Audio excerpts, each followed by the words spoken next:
Hello Philippines, good morning Philippines, good morning, good evening. There is a Chicago. Hello, this is me Res. It's coming soon, our election sa Pilipinas. Sa mga kababayan, huwag kalimutan, vote for PDP straight. Mga kababayan ko diha sa Pilipinas and all over the world, mga OFW, I'm calling out for you to vote for the PDP Laban. So may the Father Almighty bless our country, and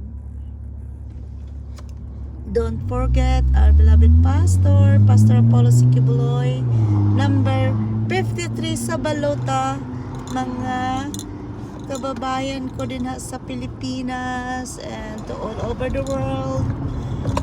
I'm talking here in Chicago. So vote coming soon para sa pagbabago sa ato ang nasod. Kay murag dili na maayo ang atong nasod karon mga kababayan. So murag tinalian na lang ta sa liog ani. Wala na tay boses nga wala na maminaw sa tua, wala na justice.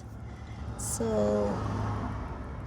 we have to help each other na mudaog ang ato ang mga kandidato din sa Pilipinas nga sila may magdala sa kabag-uhan, sa tinuod nga kabag-uhan sa atong nasod, nga walay corruption. Ang kitang tanan mag-angay-angay ta kung unsa ang atuang naa sa atong nasod. We have to treat each other and we implement love and love to each other.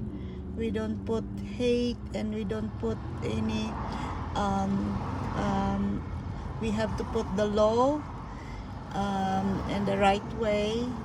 So para ang amahan manalangin sa ato ang nasod. So mga higala, mga relatives, family back home, God bless you all. All vote for PDP straight. Father bless us all.